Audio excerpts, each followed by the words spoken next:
Vous passez devant une boulangerie, l'odeur d'un pain au chocolat chaud ou d'une tartelette aux fruits vous enveloppe, et en une fraction de seconde, toute votre discipline de la journée s'effondre. Vous ressentez cette tension intérieure, cette impulsion presque magnétique qui vous attire vers le comptoir. Une fois le premier morceau avalé, l'engrenage s'enclenche. Il vous en faut plus. Le soir venu, vous vous retrouvez face à votre miroir avec ce sentiment amer de culpabilité. Vous vous dites que c'est de la fatigue, un manque de volonté, ou pire, un échec personnel de plus dans votre quête d'équilibre. Mais si la vérité était ailleurs, si ce n'était pas une question de caractère, mais une véritable cascade biologique, une tempête hormonale qui vous pousse presque à votre insu vers ce sucre qui vous fait tant de mal. Aujourd'hui, sur le code métabolique, nous allons craquer le code de cette mécanique complexe.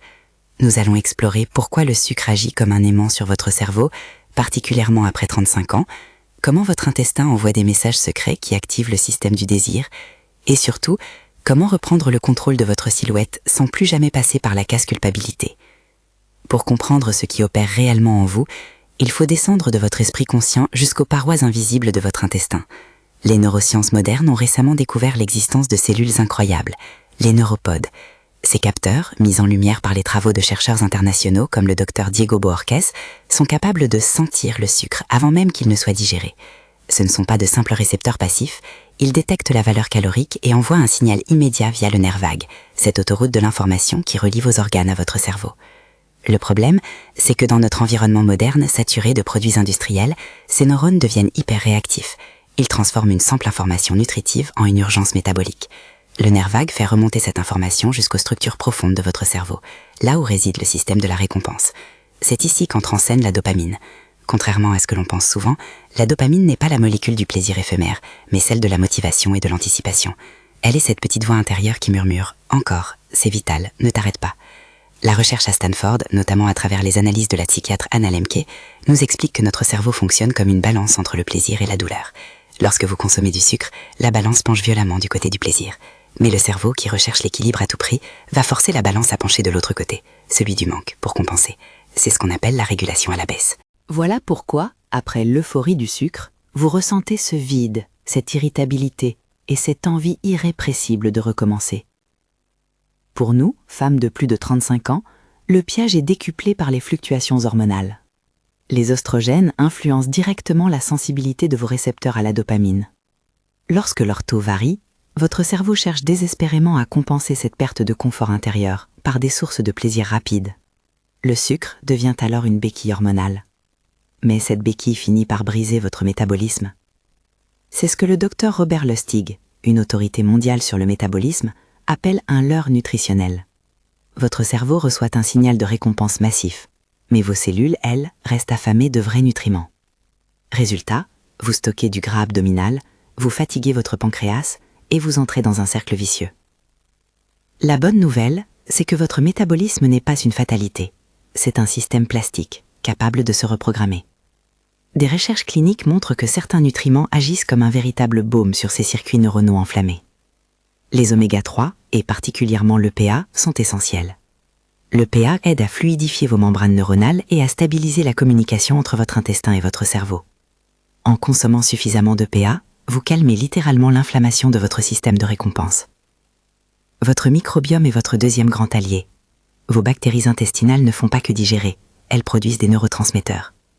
Certaines populations bactériennes, friandes de sucre, envoient des signaux chimiques pour vous pousser à en consommer. En changeant votre flore par l'intégration d'aliments fermentés nobles, comme le kéfir, la choucroute artisanale ou les légumes lactofermentés, vous changez la signature chimique que votre intestin envoie à votre cerveau. Vous ne combattez plus votre envie par la force brute, vous l'éteignez à la source. Pour reprendre les commandes du code métabolique de demain, je vous propose un protocole de reprogrammation en 3 piliers. Premier pilier, la priorité aux lipides et protéines nobles dès le réveil. La plupart des fringales de l'après-midi se décident au petit déjeuner. Si vous commencez votre journée par du pain, des confitures ou des fruits, vous déclenchez une montagne russe glycémique. Votre insuline explose, votre glycémie chute 2 heures plus tard, et votre dopamine réclame sa dose. La solution, le petit déjeuner salé et protéiné. Des œufs, de l'avocat, quelques noix ou un fromage de qualité. En stabilisant votre glycémie dès l'aube, vous neutralisez les signaux de panique de votre cerveau pour le reste de la journée. Deuxième pilier, la supplémentation stratégique en EPA. Visez des sources de haute qualité comme les petits poissons gras, sardines, maquereaux ou une huile de poisson certifiée. Des études suggèrent qu'un apport quotidien conséquent en EPA peut avoir un effet stabilisateur sur les compulsions alimentaires, de façon totalement naturelle. C'est la nutrition mise au service de votre neurologie. Troisième pilier, l'hygiène de l'environnement et du sommeil. La dopamine est une hormone de l'anticipation visuelle. Si vos placards sont remplis de produits industriels aux emballages colorés, votre cerveau travaille en arrière-plan pour vous faire craquer. Réorganisez votre cuisine pour que seuls les aliments bruts et élégants soient visibles. Parallèlement, soignez votre sommeil. Une seule nuit de repos médiocre réduit l'activité de votre cortex préfrontal, la zone de la raison, et augmente l'activité de votre centre de la récompense. Fatigué, vous êtes biologiquement programmé pour choisir le sucre. Comprenez bien ceci, votre corps n'est pas votre ennemi.